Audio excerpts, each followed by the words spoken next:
કાનૂની સેવા સત્તામંડળ દ્વારા આયોજિત કેન્દ્રીય લોક અદાલતને સુરત જિલ્લામાં અભૂતપૂર્વ સફળતા મળી છે। એક જ દિવસમાં લાખો કેસોનો નિકાલ કરીને આ લોક અદાલતે ઝડપી અને બિનખર્ચાળ ન્યાયનું ઉત્તમ ઉદાહરણ પૂરું પાડ્યું છે। કેન્દ્રીય લીગલ સર્વિસીસ ઓથોરિટીના માર્ગદર્શન હેઠળ સુરત જિલ્લાની તમામ અદાલતોમાં આ લોક અદાલતનું આયોજન કરવામાં આવ્યું હતું।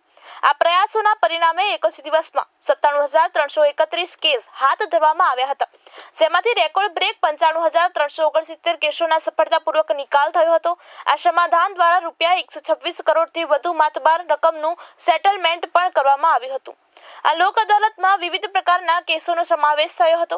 ખાસ કરીને ચેક રિટર્નના 3010 કેસોમાં રૂપિયા 5.29 કરોડનું સમાધાન થયું, જ્યારે ઈ ચલણના 1,33,984 કેસોમાંથી રૂપિયા 10.50 કરોડની વસૂલાત કરવામાં આવી હતી। આ ઉપરાંત પ્રી લિટિગેશનના 1.48 લાખથી વધુ કેસોનું સમાધાન થયું હતું, જેમાં રૂપિયા 12.42 કરોડનું સેટલમેન્ટ થયું હતું।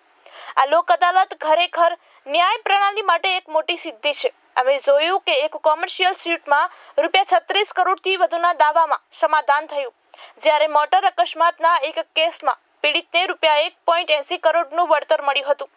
આ બતાવે છે કે લાંબા સમયથી અટવાયેલા કેસોના પણ ઝડપી અને અસરકારક રીતે નિકાલ થઈ શકે છે। આ લોક અદાલતે 10 વર્ષ કે તેથી જૂના 248 સિવિલ અને ફોજદારી કેસોનો પણ નિકાલ કરીને અરજદારોને ઝડપી અને ખર્ચાળ પ્રક્રિયામાંથી મુક્તિ અપાવી શકે છે। આ સફળતા અન્ય જિલ્લાઓ માટે પણ એક પ્રેરણાદાયક ઉદાહરણ પૂરું પાડ્યું હતું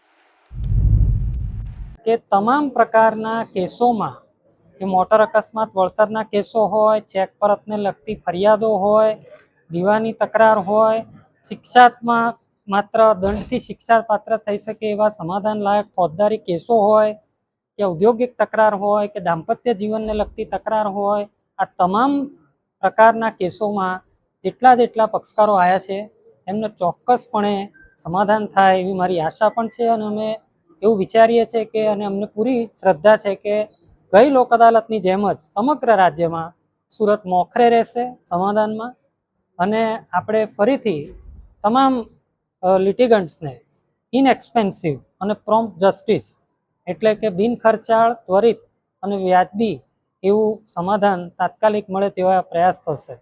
આજની વાત કરું મોટર અકસ્માત વળતર કેસીસની, તો મને કહેતા ખૂબ આનંદ થાય છે કે ઘણા બધા કેસોમાં સમાધાન થયું છે, પણ દાખલારૂપ એવા કે જેમાં વીમા કંપનીના હકારાત્મક અભિગમ, બંને પક્ષોના વકીલ દ્વારા કરવામાં આવેલ સંનિષ્ઠ પ્રયાસ અને ન્યાયાધીશો દ્વારા આપવામાં આવેલી પ્રેરણાના કારણે 16 અલગ એવી મોટર અકસ્માત વળતર અરજીઓ કે જેમાં આશરે 900 લાખ જેટલા એવોર્ડ સમાધાનથી આપવામાં આવેલા છે। તેમાં એક સૌથી મોટો એવોર્ડ એ ગો ડિજિટ ઇન્સ્યોરન્સ કંપનીની મોટર એક્સિડન્ટ ક્લેમ પિટિશનમાં આપવામાં આવ્યો છે, જે અકસ્માતની વળતરની અરજી 1,80,00,000ના એવોર્ડ સાથે સેટલ થયેલી છે। અને તમામ ઇન્સ્યોરન્સ કંપનીના પેનલ એડવોકેટ્સ, અરજદારના વકીલો અને ઇન્સ્યોરન્સ કંપનીના ઓફિસર્સ બહોળી સંખ્યામાં હાજર છે। હજી પણ અમને અપેક્ષા છે કે કન્સિલિએશન દરમિયાન ઘણા સારા કેસોનો નિવેડો આવશે।